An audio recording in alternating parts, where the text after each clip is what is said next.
parti pour 26 minutes de plaisir et d'infos vertes. Toutes les rédactrices de mode sont là, c'est le signe que le bio rentre par la grande porte dans le monde de la mode la plus tendance. Mesdames, Mesdemoiselles, c'est la Fashion Week. Nous avons rendez-vous sous les ors et les lustres d'un grand hôtel parisien. Quelle chance, nous avons notre carton pour assister à un défilé couture. Mais l'événement va faire sensation. Dans le monde de la mode, il s'agit du premier défilé couture entièrement organique sous l'égide du créateur japonais Yoshiki Ishinuma. Dans les coulisses, les mannequins se préparent. L'équipe du styliste est en ébullition, car elle organise un défilé sans précédent. La collection couture a été totalement éco-conçue. Le créateur, Yoshiki Ishinuma, est un ancien du studio Issey Miyake, adepte des plissés et des volumes complexes. Aujourd'hui, il souhaite que les tenues soient vivantes, en harmonie avec la nature, comme il l'est lui-même. Ma collection est née de mon style de vie. J'ai commencé un régime macrobiotique qui a changé il y a 5 ans. Je ne mange que bio. Et je me suis dit que les vêtements aussi devaient être organiques. Dans le milieu de la mode, c'est très difficile de trouver des gens. Je ne sais pas pourquoi. J'utilise du coton bio et du lin bio.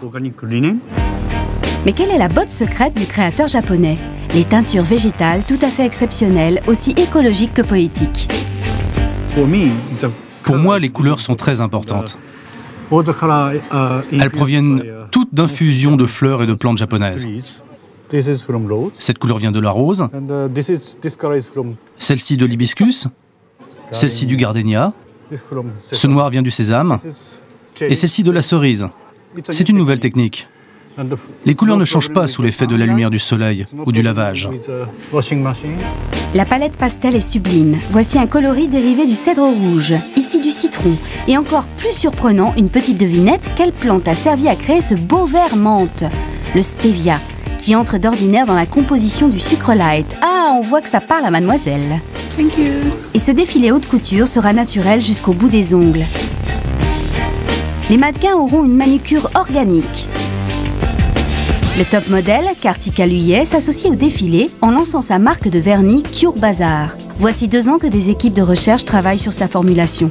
Moi, quand j'étais enceinte et quand j'ai eu mon bébé, j'ai arrêté de mettre du vernis. Parce que ça a du toxique, ça sent pas bon. Donc en fait, ça m'est toujours resté un peu dans la tête cette histoire que j'ai dû arrêter. Et avec les années, mon enfant a maintenant 8 ans, j'ai quand même fait des recherches. Est-ce qu'une alternative d'un vernis est sortie? Est-ce que quelque chose est sorti? Eh oui, l'alternative existe. À la demande de Kartika, une composition a été mise au point par un laboratoire proche de Paris. Le résultat, un vernis made in France, disponible en 25 coloris. C'est fait à 85% d'origine naturelle. Et dans le naturel, il y a des choses comme la pulpe de bois, il y a de la pomme de terre, il y a du coton. Et pour moi, c'était un gros challenge et je suis arrivée au bout et je me dis c'est assez miraculeux que pour une formule naturelle, on soit arrivé à une qualité de formule qui soit complètement, vraiment exceptionnelle. Et Kartika n'en restera pas là. Elle va développer sa gamme de vernis organiques. Il y a un base coat et un top coat. D'accord. Et il y a aussi un truc génial pour les hommes. C'est quoi? C'est génial, mais ça serait bien pour nous si on a un peu, pour avoir l'ongle un peu propre comme ça. C'est pas du tout, ouais, complètement. Tout le monde est prêt. Les rédactrices de mode prennent place dans le beau salon et c'est parti pour le défilé.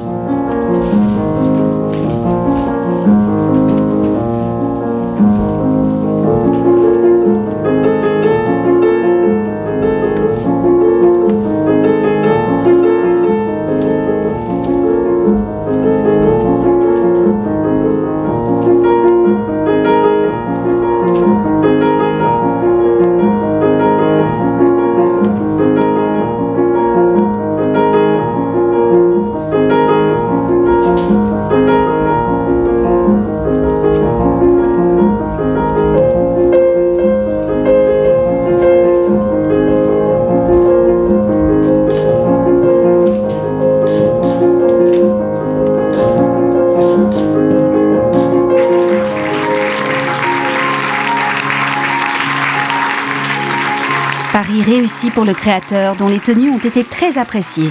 Attirée par la démarche écologique, la créatrice Lolita Lempicka a assisté au défilé. Backstage, elle nous donne ses impressions. de faire de l'organique, du bio dans la haute couture, je trouve que c'est quand même osé. Comme c'est quand même un univers qui me touche beaucoup, puisque j'essaye de m'impliquer aussi également dans le bio, dans l'éthique, dans la mode. Ce côté très poétique aussi, avec des tons pastels, et puis le thème des fleurs, je trouve ça vraiment très très joli. Visuellement, il y avait un côté tie and dye un petit peu, mais tout dans des tons très pastels, et il y a un vrai travail de teinture. Et ce qui compte là maintenant, c'est d'avancer plus dans le style, proposer des vêtements qui soient au même niveau que des grands créateurs qui travaillent avec des matériaux classiques, mais avec tout ce côté écologique et éthique. Tous les efforts se sont conjugués pour inaugurer l'ère de la Fashion Week version écolo. Rendez-vous dans plusieurs mois pour voir si Yoshiki et Kartika ont fait des émules.